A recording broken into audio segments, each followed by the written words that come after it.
कहानी की शुरुआत में हमें कहानी का मेन प्रोटैगनिस्ट यूकी दिखाया जाता है, जिसे देखकर हमें पता चल जाता है कि वो काफी शांत रहने वाला इंसान है। वो ज्यादा बोलता नहीं है, पर इस जगह पर यूही जो कि उसकी बचपन की दोस्त है, वो उससे काफी ज्यादा बातें करने की कोशिश कर रही होती है, जिसकी सारी बातों का यूकी हाँ में जवाब दे रहा था। इन्हीं सब के बीच में हम देखते हैं कि क्लासरूम के बीचों बीच एक अजीब सा मैजिक पोर्टल दिखाई देने लगता है। उस पोर्टल को देखकर यूकी अजीब सी स्माइल करता है, मानो यूकी को इस पोर्टल के बारे में पहले से पता हो। उसके बाद हम देखते हैं कि वो मैजिक पोर्टल क्लासरूम के सारे बच्चों को दूसरे ही वर्ल्ड में समन कर देता है, जहां पर जाते ही वो बच्चे देखते हैं कि कुछ डीमंस उनके ऊपर हमला करने आ रहे हैं।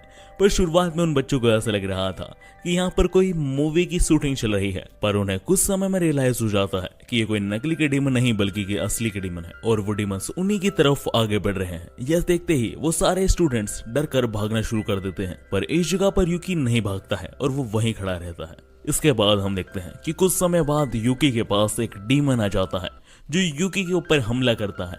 पर इस समय पर यूही यूकी के पास जाती है यह सोचकर कि वो उसे धक्का देकर बचा लेगी, पर इस जगह पर वो डीमन काफी तेजी से हमला करता है। पर इस जगह पर हैरानी की बात यह होती है कि यूकी अपना सिर्फ एक ही उंगली से उस डीमन के हमले को रिफ्लेक्ट कर देता है। इसके बाद यूही यूकी को लेकर भागने लगती है।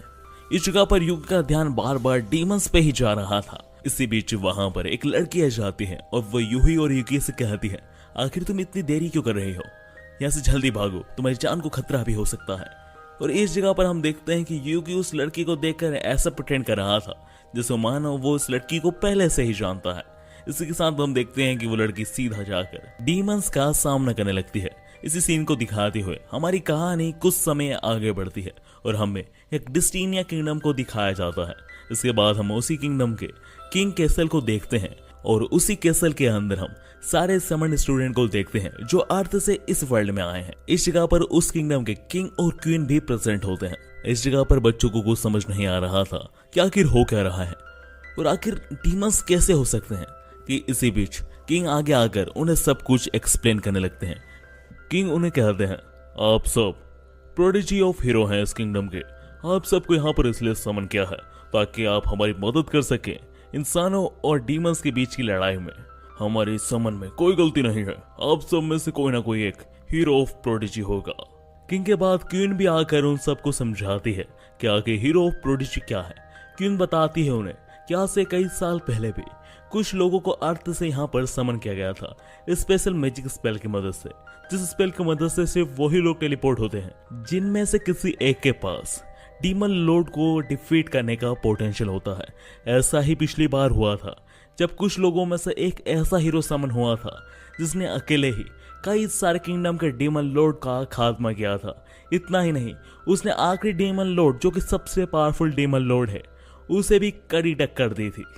इन्हीं सारी बातों के साथ क्वीन उन्हें यह भी बताती है कि ये वर्ल्ड कोई मामूली वर्ल्ड नहीं है, ये एक फैंटेसी वर्ल्ड है। इस वर्ल्ड में मैजिक एग्जिस्ट करता है, डीमंस एग्जिस्ट करता है, सुपर पावर्स एग्जिस्ट करती है, सुपर ह्यूमन ड्रैगन सब कुछ एग्जिस्ट करता है। तो आप सब चिंता मत कीजिए, आप सब भी काफी ताकतवर हैं इस वर्ल्ड में। आप सब अगर ट्रेनिंग करेंगे तो आप बहुत ताकतवर बन जाएंगे और काफी ज्यादा लेवल का मैजिक इस्तेमाल कर पाएंगे।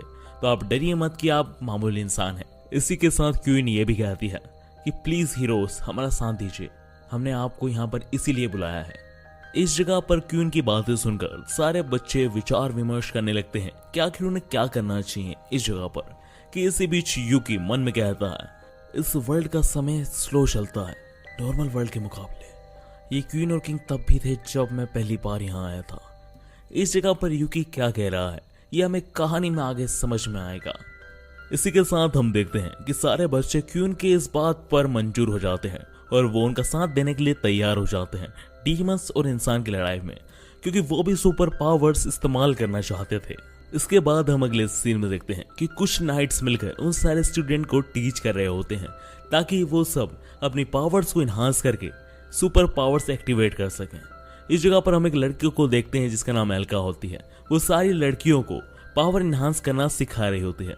इधर हम यूकी को दूर से देखते हैं जो ये सब चीजें देख रहा होता है, यानी इस जगह पर यूकी ट्रेनिंग नहीं कर रहा होता है। इस जगह पर वो बस दूर से खड़ा होकर यूही की प्रोग्रेस को देख रहा होता है, जहाँ पर वो देखता है कि यूही अपने पहले ही दिन में अपनी कुछ पावर्स को एक्टिवेट कर लेती है, जहाँ पर वो फायर मैजिक का इस्तेमाल करने लगती है।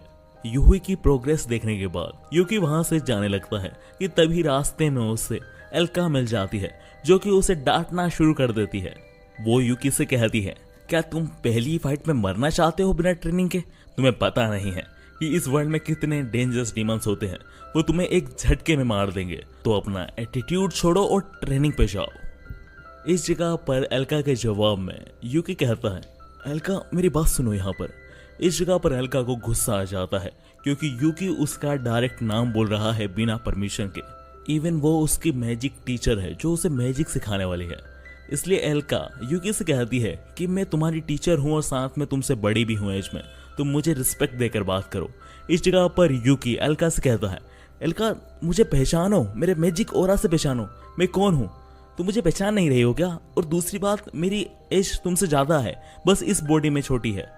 इस जगह पर एल्का यूकी की बात पर बिल्कुल विश्वास नहीं करती कि आखिर ये लड़का क्या कह रहा है। और साथ ही में वो यूकी से कहती है कि पहली बात तुमने बदतमीजी की है, और दूसरी बात अगर तुम जल्द से जल्द ट्रेनिंग पर वापस नहीं चले मेरे साथ तो मैं तुम्हारे साथ जबरदस्ती करूंगी। एल्का की इस बात पर यूकी कहता है, मुझे भूलने की गलती तो तुम्हें मिलनी चाहिए, तो अच्छा ठीक है, तुम कोशिश करके देखो मुझे हराने की।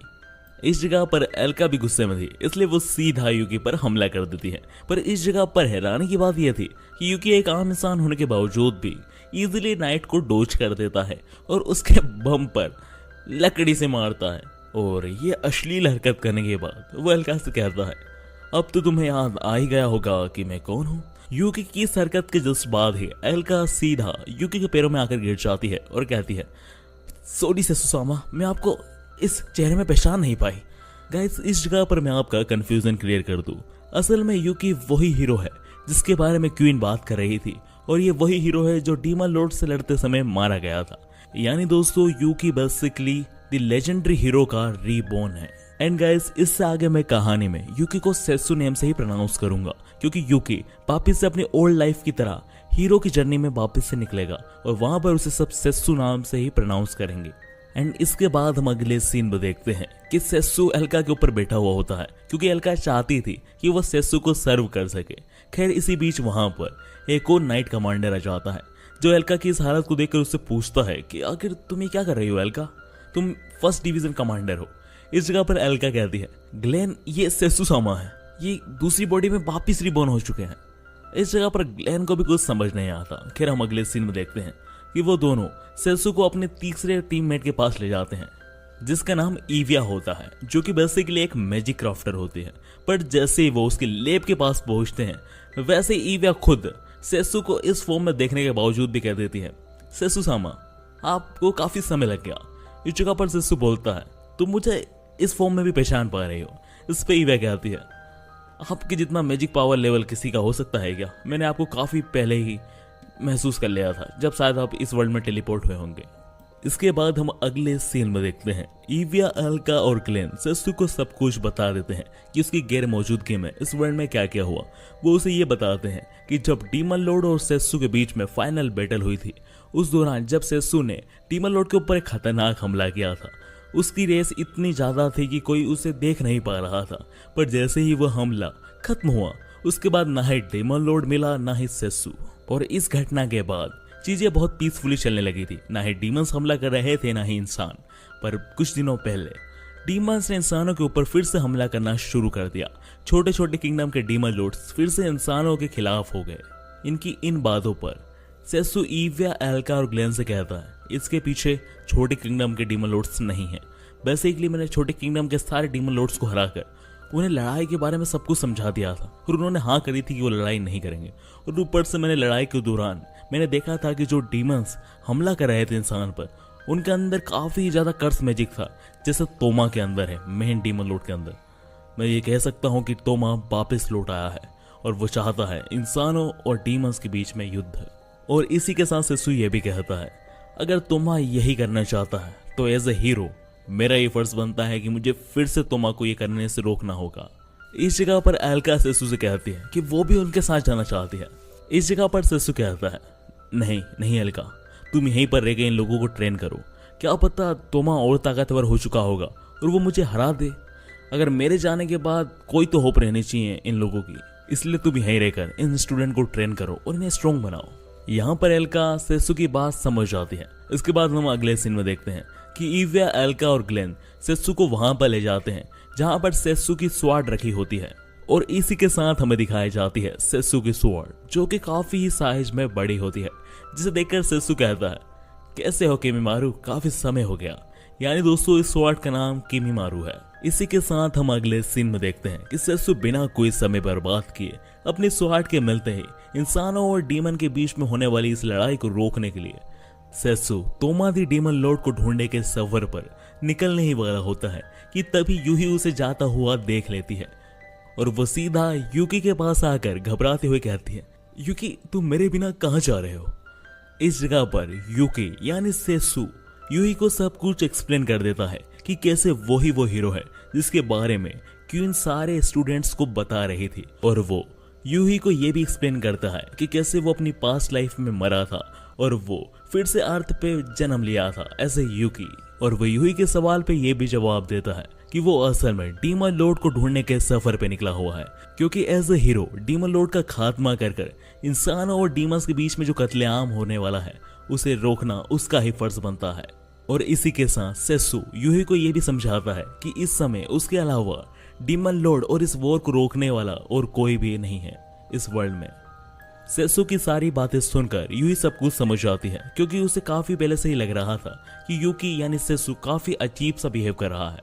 पर इस जगह पर यूही सेसु से कहती है कि वो भी चाहती है कि वो उसकी मदद करे, क्योंकि वो उसकी बचपन की दोस्त है और वो भी उसकी मदद करना चाहती है। पर इस जगह पर सेसु कहता है, यूही तुम अभी काफी वीक हो, तुम्हें स्ट्रॉन्ग बनना होगा, फिर मैं पक्का तुम्हें अपने साथ ले जाऊंगा, पर इस समय मैं तुम्हारी जान को खतरे में नहीं डालना चाहता। सेसु की बात सुनकर यूही ये बात मानना तो नहीं चाहती थी, पर फिर वो सेसु की बात मान ही जाती है और सेसु से कहती है, यूकी देख लेना, एक ना एक दिन मैं भी बहुत स्ट्रॉन्ग बनूंगी और फिर मैं तुम्हारे साथ तुम्हारी जर्नी में साथ दूंगी। यूही की इस बात को सुनकर यूकी यानी सेसु स्माइल करता है और यूकी के फोरहेड पर अपनी फिंगर से एक छोटा सा हमला करता है जो यूकी को लग जाता है। इस हमले पर यूही पूछती है, यूकी ये तुमने क्यों किया। यूही के सवाल पर सेसु कहता है, जिस दिन तुम इस हमले को इसलिए डॉज कर पाओगी यूही, उस दिन मैं समझ जाऊंगा कि मेरी बचपन की दोस्त यूही ताकतवर बन चुकी है और अब वो मेरे साथ मेरे सफर पे साथ देने के लिए तैयार है। इस जगह पर यूही समझ जाती है कि उसे काफी स्ट्रॉन्ग बनना होगा ताकि वो सेसु के साथ उसके सफर में साथ दे सके।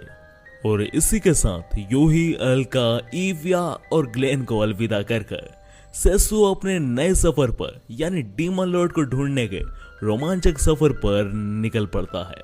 और इसी सफर के शुरुआत के साथ हमारा एपिसोड नंबर 1 समाप्त हो जाता है। एपिसोड नंबर 2 की शुरुआत होती है। एपिसोड की शुरुआत में हम एक रूरी नाम की लड़की को देखते हैं जो अपने दादाजी को किसी से बार्गेनिंग करते हुए देख रही थी। इस जगह पर हम देखते हैं कि वो और कोई नहीं, सेसु के पुनर्जन्म वाला ही वर्जन होता है। इस जगह पर सेसु कुछ खरीदना चाह रहा था पर रूरी के दादाजी नहीं मान रहे थे। इस जगह पर वो कह रहे थे कि क्राफ्टमैन का प्राइड ही उनके लिए सब कुछ होता है और वो हर कोई चीज पैसों में तो नहीं बेचने वाले हैं। इस जगह पर रूरी दादाजी से पूछती है, आप इनसे लड़ क्यों रहे हैं। इस जगह पर दादाजी कहते हैं कि ये मेरे बिजनेस में इंटरफेयर कर रहा है। इस जगह पर सेसु कहता है, कुछ ऐसी बात है क्या। इसके बाद सेसु कई सारी सोने की मुद्रा निकालकर रूरी के दादाजी के टेबल पर रख देती है। इस जगह पर रूरी के दादाजी सोने की मुद्रा देखते से ही 1 मिनट में अपना सारा प्राइड भूल जाते हैं और सीधा सेसु जो ब्रोच मांग रहा था उन्हें दे देते हैं। इस जगह पर रूरी अपने दादाजी से पूछती है, आप तो कह रहे थे कि ये क्राफ्टमैन के लिए उसका प्राइड ही सब कुछ होता है। रूरी के इस सवाल पर रूरी के दादाजी कहते हैं कि मुझे पता था कि वो एक काफी अमीर इंसान है, वो मुझे पे कर देगा, इसलिए मैं उससे बार्गेनिंग कर रहा था।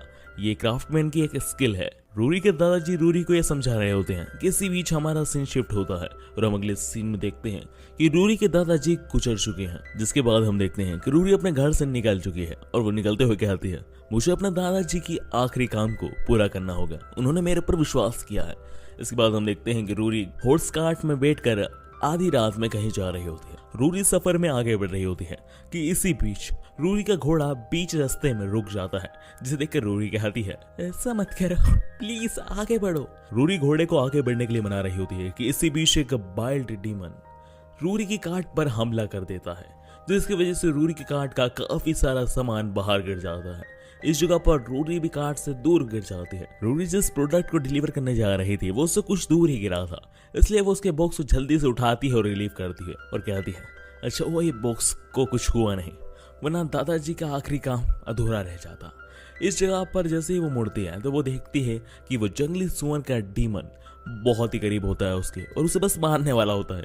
कि इस जगह पर रूरी एज ए बिजनेसमैन उससे मोल भाव करने लगती है और कहने लगती है कि तुम मुझसे कुछ पैसे ले लो और इस चीज़ को सेटल करते हैं, मुझे बाहर कर तुम्हें कुछ नहीं मिलेगा, मैं बहुत छोटी सी बच्ची हूँ और मेरा मांस इतना टेस्टी भी नहीं है, तो मैं तुम्हें कुछ पैसे दे देती हूँ। पर इस जगह पर ऑब्वियस सी बात थी कि डीमन को पैसे से कोई मतलब नहीं होता और वह सीधा रूरी पर हमला करने के लिए आगे बढ़ता है। पर तभी वहां पर सेसु आ जाता है और वो उस डीमन का खात्मा कर देता है। सेसु डीमन का खात्मा करने के बाद रूरी से पूछता है हेलो तुम्हें कुछ हुआ तो नहीं ना, चोट तो नहीं लगी? जिस पर रूरी कहती है हाँ मुझे कुछ नहीं हुआ और तुमने मुझे बचाया है, तुम्हें पैसे चाहिए ना? रूरी के सवाल पर सेसु कहता है नहीं मुझे नहीं चाहिए पैसे, मैं बस साइड से जा रहा था तो मैंने सोचा कि तुम्हें बचा लूं, और वैसे भी तुम पैसे से डीमन के साथ बार्गेनिंग कर रही थी। वाह। इसी बीच रूरी फिर से सेसु से कहती है तुम्हें पैसे चाहिए ना, पक्का बताओ, क्योंकि मेरे दादाजी कहा करते थे कि पैसा एक ऐसी चीज है जो किसी भी चीज को सेटल कर सकता है, तो अगर तुम्हें पैसे चाहिए तो मैं तुम्हें पे कर सकती हूँ। इस जगह पर रूरी की सारी बातों को सेसु इग्नोर कर रहा था कि इसी बीच रूरी सेसु की शक्ल को देखकर उसे ऐसा लगता है कि सेसु कहीं ना कहीं वही फॉर्मर हीरो से मिलता है जिसे डीमन लॉर्ड से लड़ाई की थी और वो दादाजी के यहाँ पर ब्रोच खरीदने आया था। पर इस जगह पर रूरी सोचती है कि फॉर्मर हीरो की एज काफी ज्यादा थी और वो तो वैसे भी मर चुके हैं, तो ये वो नहीं हो सकते, इसलिए वो इन सब बातों को इग्नोर करती है और वो खड़ी होती है। पर इस जगह पर सेसु वहां से जाने लगता है, पर इस जगह पर रूरी रोने लगती है और वह सेसु से कहने लगती है कि प्लीज मुझे सी पोर्ट तक छोड़ दो प्लीज, काफी डीमंस है यहाँ पर। अब इस जगह पर सेसु छोटी सी बच्ची को देखकर मान जाता है और हम अगले सीन में देखते हैं कि सेसु रूरी के साथ उसके सफर में साथ दे रहा है। इसके बाद हम अगले सीन में देखते हैं कि रूरी सी पोर्ट पर पहुंच जाती है और वो वहां पर अपनी हायर की गई शिप के कैप्टन से पूछती है कि अब हम यहाँ से डीमन किंगडम की तरफ कब आगे बढ़ेंगे। इस जगह पर उसका कैप्टन कहता है नहीं, तुम्हारे पैसे तुम वापस ले लो, बट मैं डीमन किंगडम नहीं जाने वाला, क्योंकि वहां पर इंसानों और डीमन के बीच में वॉर चल रही है और मैं वहां पर अपनी जान नहीं देना चाहता। इस जगह पर तो रूरी को रोना ही आ जाता है, क्या वो क्या करे, उसने जो बोट हायर की थी वो तो वहां जाने के लिए तैयार ही नहीं है। पर इतनी जल्दी रूरी हार नहीं मानती और वो सी पोर्ट पर खड़े सारे शिप्स के ओनर से पूछती है कि वो उन्हें पे कर देगी, क्या वो कोई भी डीमन किंगडम जाने के लिए तैयार है। पर उसे हर जगह से निराशा ही मिलती है, कोई भी उसे डीमन किंगडम ले जाने के लिए तैयार नहीं था वॉर के कारण। रूरी को इतनी मेहनत करते हुए देखकर सेसु कहता है लगता है मुझे कुछ करना पड़ेगा। इसी बीच हम देखते हैं कि रूरी के पास कुछ सिपाही जाते हैं और वह रूरी से उसकी आईडी कार्ड, मर्चेंट वगैरह वगैरह पूछने लगते हैं। इस जगह पर रूरी एकदम प्रोफेशनल की तरह अपना आईडी कार्ड और अपने मर्चेंट के बारे में सब कुछ बता देती है। फिर इस जगह पर वो सिपाही रूरी को ठगना चाहते थे, उन्हें वो एक छोटी लड़की लग रही थी जिससे वो काफी पैसे ठग सकते हैं, इसलिए वो रूरी से कहते हैं हम सिपाही इतनी मेहनत करते हैं वॉर में तुम्हें सुरक्षित रखने के लिए, और तुम सब मर्चेंट बस पैसे कमाने की सोचते हो वॉर के दौरान भी। और यह कहते हुए उन सिपाही में से एक सिपाही रूरी का बैग छीनने की कोशिश करता है और वो कहता है कि हमें इस बैग में सस्पिशियस चीजें दिख रही हैं, हमें इसमें से कुछ सामान लेना है। इस जगह पर रूरी वो बैग देने के लिए तैयार नहीं थी, क्योंकि उसने इतना सफर सिर्फ इस बैग के अंदर जो सामान है उसे डिलीवर करने के लिए किया है।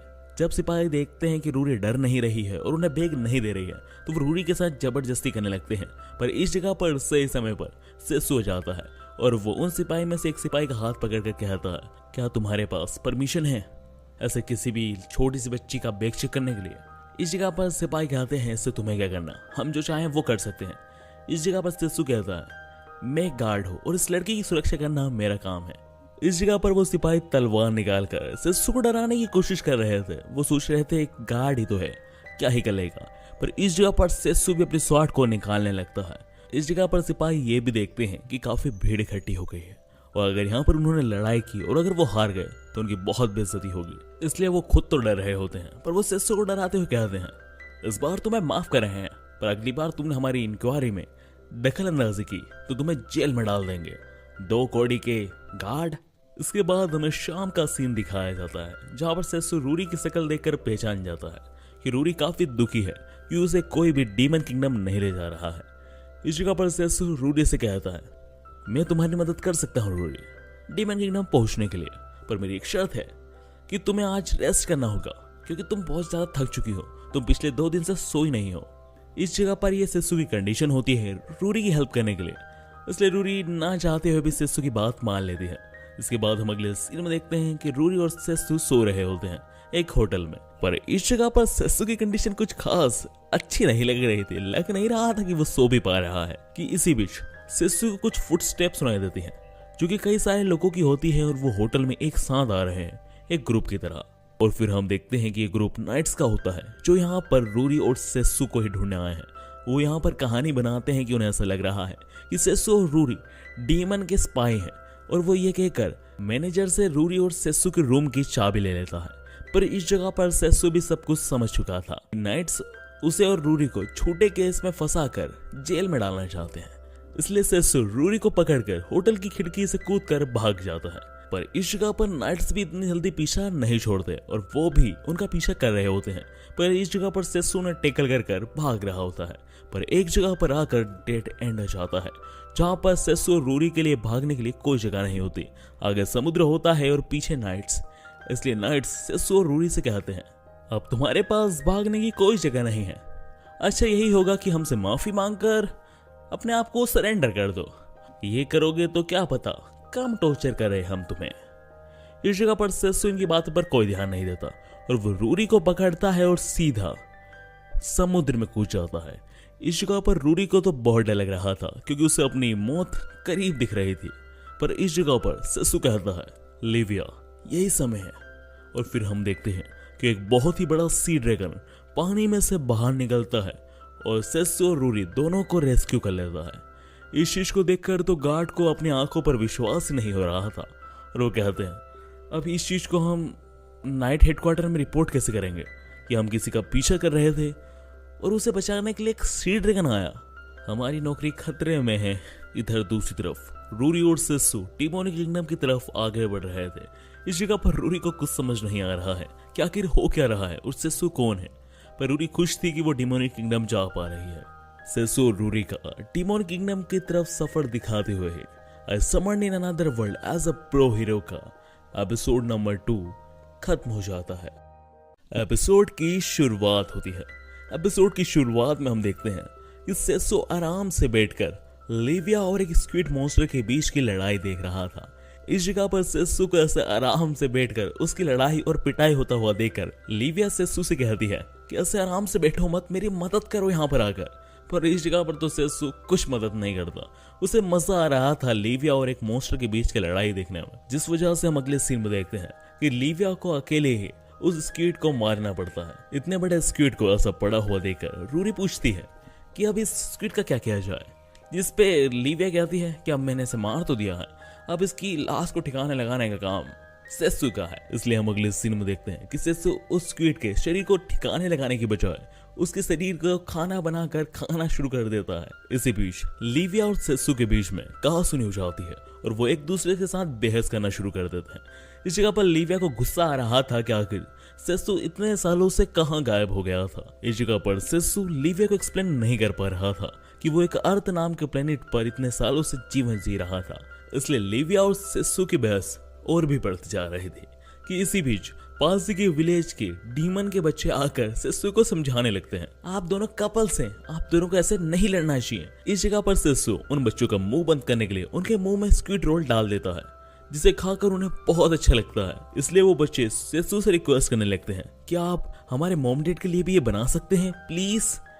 इस जगह पर सेसु को तो कोई मन नहीं था, पर लिविया कहती है हाँ ये एक बावर्ची तो है, ये जरूर बनाएगा, हमारे पास बहुत सारा मीट है। इसलिए हम अगले सीन में देखते हैं कि वो सब स्क्विड की बॉडी को लेकर विलेज की तरफ आगे बढ़ रहे थे। उधर हम विलेज में देखते हैं कि काफी ज्यादा सीरियस मीटिंग हो रही थी, जहां पर वो एक स्क्विड मॉन्स्टर के बारे में बात कर रहे थे कि कैसे उस स्क्विड मॉन्स्टर की वजह से वो समुद्र किनारे पर नहीं जा पा रहे हैं और फिशिंग भी नहीं कर पा रहे, और वॉर की वजह से कोई भी मर्चेंट यहाँ पर आकर खाना नहीं बेच रहा है। अगर ऐसा ही चलता रहा तो वो जल्द ही मारे जाएंगे भूखमरी की वजह से। इसलिए वो कह रहे होते हैं कि उन्हें स्क्विड का कुछ ना कुछ तो करना होगा। इस जगह पर इन्हीं बातों के बीच में सेसु विलेज में पहुंच जाता है और वन से पूछता है क्या तुम स्क्विड रोल खाना चाहोगे? इस जगह पर जैसे ही वो सारे विलेजर्स स्क्विड मॉन्स्टर को ऐसा मरा हुआ देखते हैं, वो बहुत ही ज्यादा हैरान हो जाते हैं। और फिर हम रात में देखते हैं कि सारे विलेजर्स रात में पार्टी कर रहे होते हैं, क्योंकि स्क्विड मॉन्स्टर के मरने की वजह से उनकी काफी बड़ी समस्या सोल्व हो चुकी है। और इसी के साथ उनका पार्टी में खाना वेस्ट नहीं हो रहा था, क्योंकि वो पार्टी में भी स्क्विड मॉन्स्टर की बॉडी से बना हुआ खाना ही खा रहे होते हैं। इनकी इसी पार्टी के बीच में हम विलेज से काफी दूर एक पहाड़ पर एक पर्सन को देखते हैं, जो कि एक डीमन होता है। और वो विलेज में होता हुआ शोरगुल को देखकर और कैंप फायर को देखकर उसे ऐसा लगता है कि इंसानों ने उस विलेज पर हमला कर दिया है और उन्होंने उस विलेज के सारे लोगों को बंदी बना लिया है। और वो धीरे धीरे कर डीमन एम्पायर में आगे बढ़ते जा रहे हैं। इसलिए वो पर्सन बिना कोई देरी करे सीधा उस विलेज की तरफ आगे बढ़ जाता है इंसानों के ऊपर हमला करने के लिए। इधर सीन फिर से विलेज वाले एरिया में आता है, जहाँ पर रूरी लिविया से पूछ रही थी कि आखिर आप सेस्तुसान को कैसे जानती हैं। इस जगह पर लिविया रूरी से कहती है कि असल में मेरे और सेसु के बीच में एक बार लड़ाई हुई थी और काफी टाइम तक चली थी। इसके बाद हम दोनों के बीच में समझौता हो गया और तब से हम साथी हैं। असल में इस जगह पर लिविया झूठ बोल रही थी। असल में जब सेसु और लिविया के बीच में लड़ाई हुई थी, तब सेसु ने सिर्फ एक पंच में ही लिविया को धराशाही कर दिया था। इसलिए वो कहती है कि अगर मैं रूरी को बताऊंगी कि ओशन की क्वीन सिर्फ एक पंच में एक इंसान से हार गई, तो मेरी इज्जत क्या रहेगी। इसलिए लिविया रूरी से झूठ बोल देती है। इधर वो पर्सन जिसका नाम वॉइड है, वो भी पार्टी वाली जगह पर आ जाता है और वो वहां पर देखता है कि विलेज पर कोई हमला नहीं हुआ है, बल्कि विलेजर्स तो पार्टी कर रहे हैं और पता नहीं क्या चीज खा रहे हैं। इस जगह पर वॉइड को कोई आइडिया नहीं होता है कि वो सब एक स्क्विड मॉन्स्टर का मीट खा रहे हैं। इधर दूसरी तरफ सेसु ने सारे का सारा स्क्विड मॉन्स्टर का मीट बेच दिया है और दूसरी तरफ लिविया रूरी के साथ समुद्र के किनारे पर बैठी हुई होती है कि तभी वहां पर वॉइड आ जाता है, जो कि लिविया को रिस्पेक्ट देते हुए कहता है, miss Livia, the queen of ocean, अब यहाँ पर क्या कर रही हैं, और वो भी अपने इंसानी फॉर्म में। इन्हीं सब के बीच में वहां पर सेसु भी आ जाता है। सेसु को देखकर वॉइड हैरान होने के बजाय सेसु से पूछता है कि आप यहाँ क्या कर रहे हैं सेसु सामा। जिस पर सेसु कहता है कि तुमने मुझे इस फॉर्म में भी पहचान लिया, डीमन लॉर्ड के खास सोल्जर, तुम यहाँ क्या कर रहे हो? तुम्हें तो इस समय केसल में होना चाहिए, डीमन लॉर्ड के पास। इस जगह पर वॉइड सेसु को सब एक्सप्लेन करने लगता है।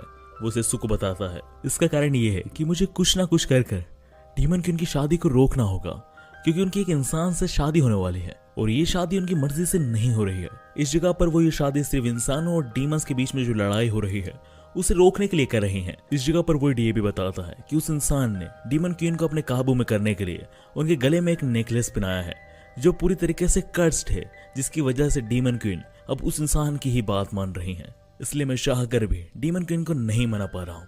प्लीज मेरी मदद करो सेसु सामा और लिविया, प्लीज डीमन क्वीन को बचाने के लिए। उनने शादी के लिए हाँ इसलिए भरी थी ताकि वो इंसान और डीमन के बीच की इस लड़ाई को रोक सके, टेरोन नाम के एक इंसान से शादी कर। वॉइड की बात सुनकर सेसु वॉइड से पूछता है क्या टेरोन इतना ज्यादा शक्तिशाली है कि उसके कहने पर वो रुक जाएगी और खत्म हो जाएगी। इस पर रूरी सेसु को बताती है कि टेरोन कोई शक्तिशाली या फिर सुपर ह्यूमन या फिर कोई मैजिशियन नहीं है, बल्कि वो एक मर्चेंट है। इवन समुद्र में 90% जो शिप चलती हैं उसमें वो ही कारोबार करता है, इसलिए उसके पास बहुत पैसे हैं। इस जगह पर वॉइड कहता है हाँ, वो अपने पैसों की मदद से वॉर को रुकवा सकता है। और इतना ही नहीं, अगर किसी किंगडम का किंग टेरोन की बात मानने से इनकार कर देगा तो टेरोन अपने कनेक्शन की वजह से उस किंगडम में जाने वाले सारे मर्चेंट्स को वहां जाना बंद कर देगा, जिसकी वजह से उस किंगडम की पूरी इकोनॉमी धराशायी हो जाएगी और वहां के लोगों को भूखा मरना पड़ेगा। इसलिए टेरोन इस वॉर को रुकवा सकता है। इसलिए डीमन क्वीन अपनी मर्जी के बिना ही उस इंसान से शादी कर रही है। इसी के साथ सेसु को वॉइड से यह भी पता चलता है कि असल में इंसानों ने वॉइड के ऊपर पहले हमला किया, पर वहीं इंसानों के पर्सपेक्टिव से तो डीमंस ने इंसानों के ऊपर पहले हमला किया। इस जगह पर सेसु समझ जाता है कि कोई ना कोई तो है जो अपने फायदे के लिए डीमन और इंसान के बीच में वॉर करा रहा है। इसी के साथ सेसु को लिविया से ये भी पता चलता है कि असल में डीमन क्वीन ये सब सेक्रीफाइस इसलिए कर रही है कि जब पिछली बार सेसु और डीमन लॉर्ड के बीच में लड़ाई हुई थी, तब वहां पर एक कंडीशन हुई थी कि जब भी लड़ाई होगी तो वो डीमन लॉर्ड और हीरो के बीच में होगी, कभी भी वॉर नहीं होगी, क्योंकि इसकी वजह से डीमन और इंसान दोनों को ही सिर्फ दो लोगों की लड़ाई की वजह से खून बहाना पड़ता है। इस बात पर डीमन लॉर्ड ने सेसु को वादा कर दिया था कि लड़ाई होगी तो सिर्फ डीमन लॉर्ड और हीरो के बीच में, कभी भी वॉर नहीं होगी। और बस इसी प्रॉमिस को बरकरार रखने के लिए डीमन क्वीन ये सेक्रीफाइस दे रही है ताकि लड़ाई ना हो। इस जगह पर सेसु लिविया की ये सारी बातें सुनकर पूरा हैरान हो जाता है कि डीमंस भी अपने वादे के इतने पक्के होते हैं। इसलिए सेसु डिसाइड करता है कि वो डीमन क्वीन की हेल्प जरूर करेगा। इसके बाद हम देखते हैं कि लिविया और सेसु डीमन क्वीन के कैसल की तरफ आगे बढ़ जाते हैं और इसी सीन को दिखाते हुए I summon in another world as a hero का एपिसोड नंबर 3 भी समाप्त हो जाता है। Summon in another world as a hero का एपिसोड नंबर 4 की शुरुआत होती है। एपिसोड की शुरुआत में हमें पास्ट का सीन दिखाया जा रहा था जहां पर डीमन क्वीन और सेसु के बीच में लड़ाई चल रही थी, पर सेसु काफी ज्यादा पावरफुल होने की वजह से काफी इजीली डीमन क्वीन को हरा देता है। सेसु डीमन क्वीन को हराने के बावजूद भी डीमन क्वीन के किंगडम पर कब्जा नहीं करता और न ही इंसानों द्वारा डीमन क्वीन के किंगडम के किसी भी इंसान को मारा जाता है। इवन सेसु डीमन क्वीन को हराने के बावजूद भी डीमन क्वीन से बहुत ही पोलाइटली एक रिक्वेस्ट करता है, डीमन क्वीन मैंने यहाँ पर हमला इसलिए किया था बस मैं आपको ये बताने के लिए कि आप मेरी बात पर ध्यान दें। अगर मैं आपसे सिंपली कहता तो आप मेरी बातों पर ध्यान नहीं देती, इसलिए मैंने ये हमला किया, इस लड़ाई को जीता। मैं आपसे सिर्फ यहाँ पर इतना कुछ करके सिर्फ ये कहने आया हूँ कि इंसानों और डेमन के बीच में लड़ाई नहीं होनी चाहिए, ये वॉर नहीं होनी चाहिए, क्योंकि इस लड़ाई में बहुत सारे लोग मरते हैं, डीमंस भी मरते हैं और इंसान भी। तो मैं ये चाहता हूँ कि इंसान और डीमन पीसफुली रहें, इसलिए मैं आपसे रिक्वेस्ट करता हूँ कि प्लीज़ लड़ाई को रोक दें। और बस मैं इस लड़ाई के बदले यही चाहता हूँ, मैं इस जीत के बदले यही चाहता हूँ कि आप वादा करें कि आप पीस को बरकरार रखें, आप लड़ाई नहीं करेंगे और आपकी तरफ से कभी भी इंसानों के ऊपर हमला नहीं होगा। इस जगह पर डीमन क्वीन सेसु से वादा कर देती हैं कि वो कभी भी इंसानों के ऊपर हमला नहीं करेंगे। इस वादे की वजह से डीमन क्वीन का भी काफी फायदा होता है, क्योंकि उनके किंगडम के लोग अब लड़ाई की बजाय अपनी घर गृहस्थी और किंगडम को डेवलप करने के ऊपर लगे होते हैं। ऐसे ही कुछ साल बीत जाते हैं, पर अचानक से इंसानों की तरफ से डीमन के ऊपर हमला हो जाता है। इस जगह पर बस डीमन क्वीन अपने आप को प्रोटेक्ट करने के लिए ही अपने सोल्जर्स को भेजती है, उनका कोई मकसद नहीं होता है इंसानों के ऊपर हमला करने के लिए। पर इस जगह पर वॉर का माहौल बनता जा रहा था और डीमन क्वीन को समझ नहीं आ रहा था कि आखिर वो सेसु के वादे को बरकरार कैसे रखेंगी। पर इसी बीच वर्ल्ड का बिगेस्ट मर्चेंट टेरर वहां पर आकर डीमन क्वीन के सामने एक प्रस्ताव रखता है कि आप मुझसे शादी कर लीजिए, मैं इस लड़ाई और इस वॉर को यहीं रुकवा दूंगा, इससे डीमंस का भी फायदा होगा और इंसानों का। अगर आप चाहती हैं इस वॉर को रोकने का तो आपको मुझसे शादी करनी ही होगी। इस जगह पर डीमन क्वीन के पास कोई इशारा नहीं था और उनके दिमाग में कोई ऐसी चीज भी नहीं थी कि बिना लड़े वो इस वॉर का खात्मा कैसे करेंगे। इसलिए वो टेरर के इस प्रस्ताव पर मान जाती हैं और कहानी इसी के साथ पास्ट से प्रेजेंट में आती है, जहां पर हम देखते हैं कि इन्हीं सारी वजहों की वजह से आज डीमन क्वीन को टेरर से शादी करनी पड़ रही होती है।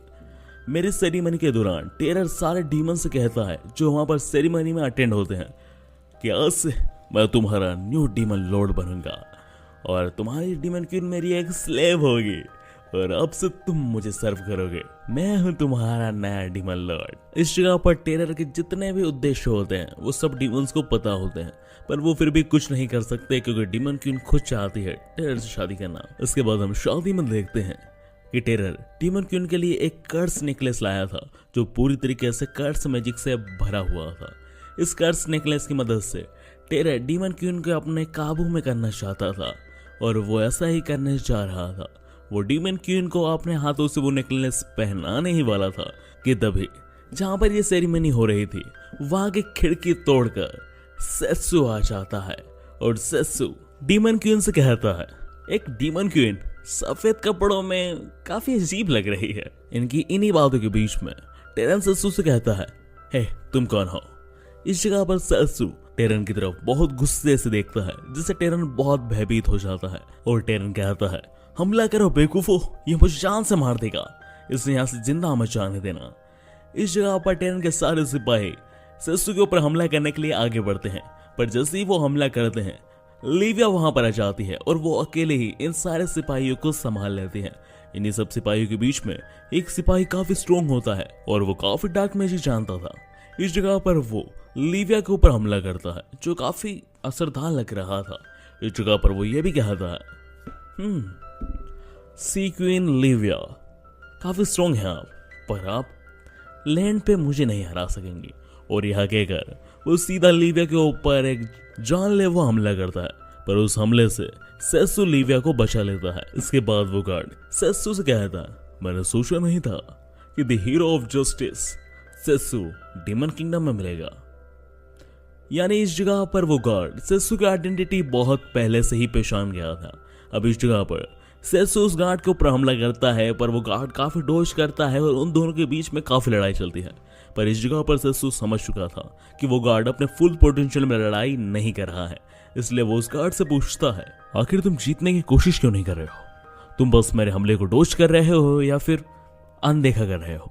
इस जगह पर वो गार्ड कहता है, द हीरो सेत्सु, मैं तुमसे लड़ना नहीं चाहता, मैं बस यहाँ से जाकर अपने मास्टर को तुम्हारे बारे में बताना चाहता हूँ। इस जगह पर सेत्सु उससे उसके मास्टर के बारे में पूछता है, पर वो अपने मास्टर के बारे में कुछ नहीं बताता और वो वहां से दीवार तोड़कर भाग जाता है। उसके जाते ही हम देखते हैं कि डीमन क्वीन सीधा जाकर सेत्सु से गले लग जाती है। इस जगह पर वो काफी खुश थे कि सेत्सु उन्हें इतने सालों में भी नहीं भूला है और वो इतने सालों बाद भी उनकी मदद करने आया है। इस जगह पर वो सेत्सु से ये भी पूछती है कि तुम इतने सालों से कहाँ गायब हो गए थे? इवन इंसानों को भी नहीं पता था कि उनका हीरो कहाँ गया है। इस जगह पर सेत्सु कहता है, ये काफी कॉम्प्लिकेटेड स्टोरी है, फिर कभी बताऊंगा।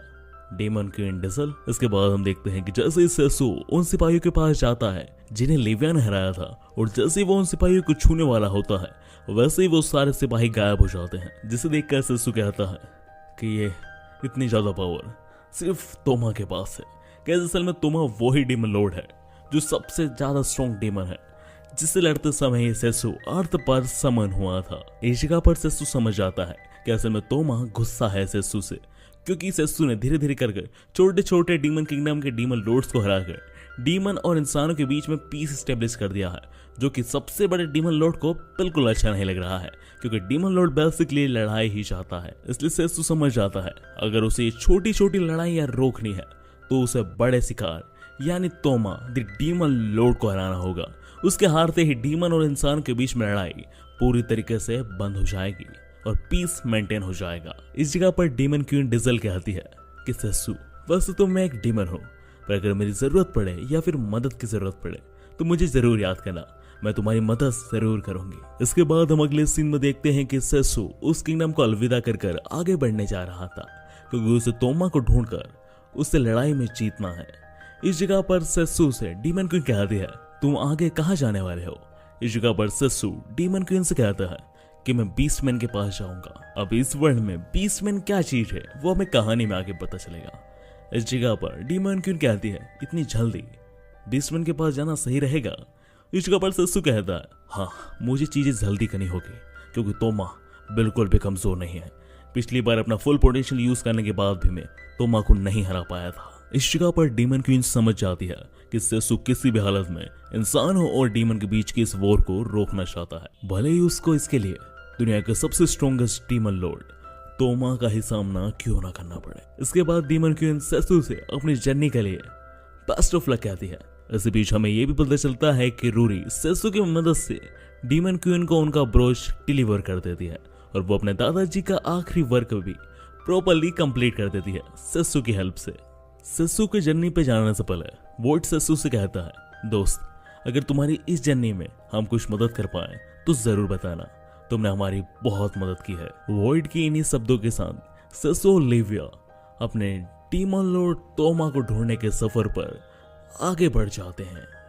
इसके बाद हमारी कहानी भूतकाल में जाती है अर्थ में, जहां पर हम देखते हैं कि यूकी और यूही को, जो काफी छोटे होते हैं। शुरुआत में यूही को यूकी काफी रूड लग रहा था, क्योंकि वो काफी साइलेंट और कम बोलने वाला ही इंसान होता है बचपन में, और वो जल्दी किसी के साथ खेलना पसंद नहीं करता।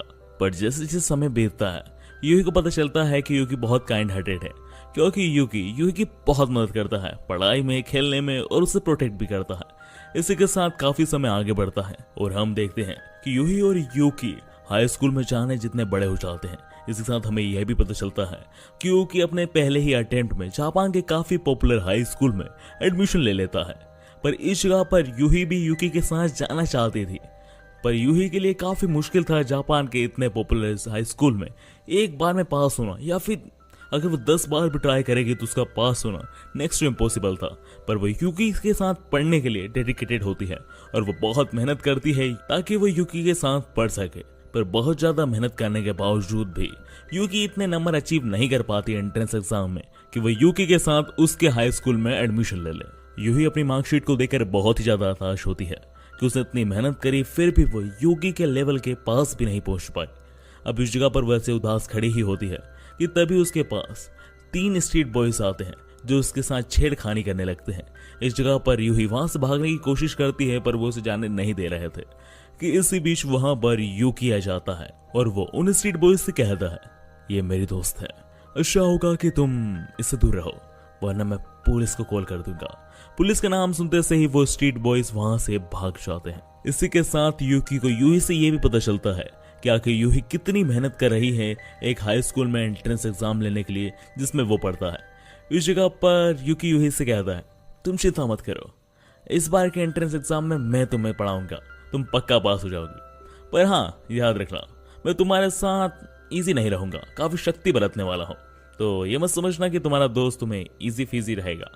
इस जगह पर यूही कहती है, बिल्कुल, मैं तुम्हारे साथ स्कूल जरूर जाऊंगी। इसी के साथ हमें यूही की मन की बातों से ये भी पता चलता है कि वो यूकी को बहुत पसंद करती है और वो उसके लिए कुछ भी कर सकती है। और ऐसा ही कुछ पसंद में भी हो रहा था, जहां पर यूही दूसरे वर्ल्ड में आकर काफी ज्यादा प्रैक्टिस कर रही थी ताकि वो अपने मैजिक लेवल को इंक्रीज कर जैसे तैसे कर यूकी के लेवल तक पहुंच सके, यानी सेसु के लेवल पर, ताकि जब भी यूकी यानी सेसु की डीमन लॉर्ड से लड़ाई हो तब वो उसको प्रोटेक्ट कर सके और उसका साथ दे सके। और हमें यूही की मेहनत दिखाई भी देने लगती है क्योंकि उसका मैजिक लेवल बाकी जो बच्चे समन होकर आए थे उनसे काफी ज्यादा बढ़ चुका था। इतना ही नहीं, वो अब एक एक कर डीमंस को भी मारना शुरू करती थी, पर शुरुआत में वो डीमंस को मारने में डर रही थी, वो किसी को भी जान से नहीं मारना चाहती थी। पर समय के साथ वो डीमंस को मारना भी सीख चुकी थी, पर इस जगह पर भी वो डीमंस को पूरी तरीके से जान से नहीं मार रही थी। वो बस डीमंस को इतना इंजेक्ट कर देती थी कि ताकि वो किसी को हानि ना पहुंचा सके। वो किसी को भी अभी भी जान से तो नहीं मार सकती। यानी इस तरफ यूही पूरी मेहनत कर रही है यूकी का आने वाले समय में साथ देने के लिए। वो काफी ज्यादा मेहनत कर रही है अपने मैजिक लेवल को इंक्रीज करने में। इस जगह पर हम देख चुके हैं कि यूही यूकी को जो प्रॉमिस करी थी, यानी सेसु को, कि मैं स्ट्रॉन्ग बनूंगी और तुम्हारा साथ दूंगी, उसके लिए वो बहुत ही ज्यादा मेहनत कर रही है। इसी के साथ हम दूसरी तरफ देखते हैं कि सेसु और लिविया अपने सफर पर आगे बढ़ रहे हैं। अब इस जगह पर लिविया काफी ज्यादा आलसी दिख रही थी, जिसे देखकर सेसु लिविया से पूछता है, आखिर तुम जर्नी की शुरुआत में तो काफी एक्साइटेड थी, आखिर अब क्या हुआ?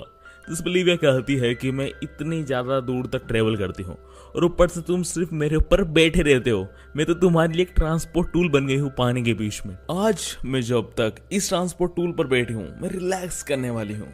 लिविया के इन शब्दों के साथ हमारी कहानी आगे बढ़ती है, पर कुछ सफर तय करने के बाद कार्ट वाला रुक जाता है और इस जगह पर हमें पता चलता है कि इनके कार्ट में कुछ 2 न्यू पैसेंजर आए हैं।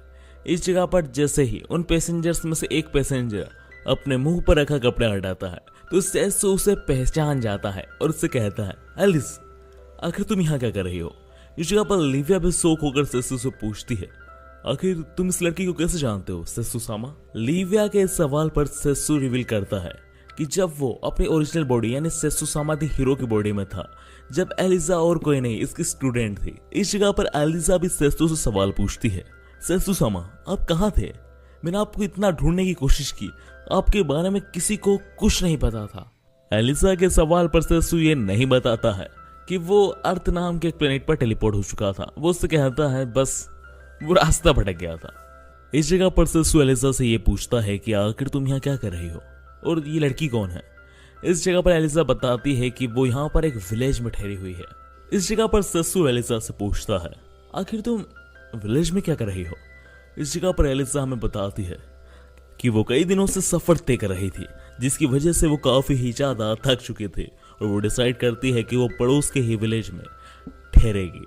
पर उस जगह पर उसे एक लड़की से पता चलता है कि उसे इस विलेज को जल्द से जल्द छोड़ देना चाहिए, क्योंकि इस विलेज पर कभी कभी ड्रैगन का हमला होता है। इसलिए वो लड़की एलिजा से कहती है कि मैं आपकी फिक्र करती हूँ, इसलिए अगर आप अपनी जान बचाना चाहती हैं तो आपको यहाँ से चले जाना चाहिए, क्योंकि उस ड्रैगन ने मेरे भाई की भी जान ले ली।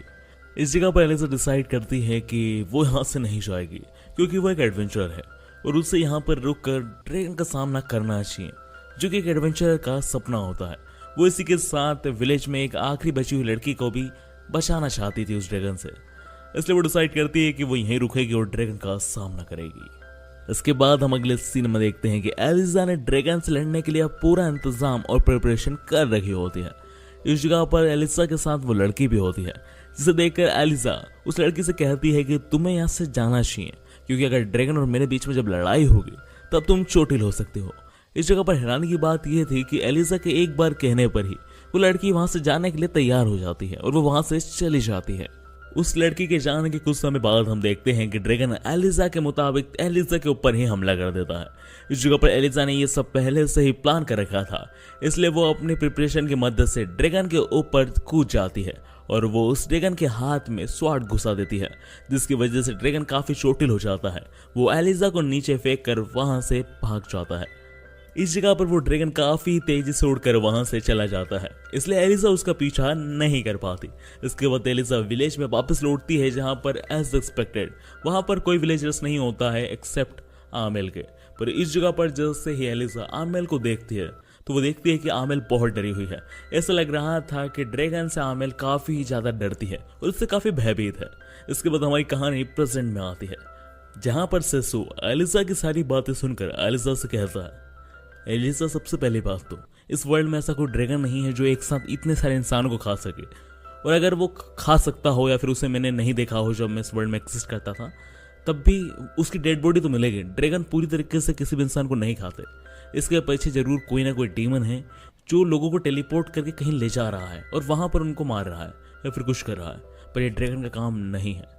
सेसु की इस बात को सुनकर एलिजा सेसु से पूछती है, मास्टर आपको क्या लगता है अगर इसके पीछे ड्रैगन नहीं है तो इतने सारे लोग गायब कहाँ हो रहे हैं? इस जगह पर सेसु के बजाय द जीनियस लेविया जवाब देती है और वो कहती है, सेसु मुझे लगता है कि इस जगह पर ज़ॉम्बी अपोकलिप्स हुआ है।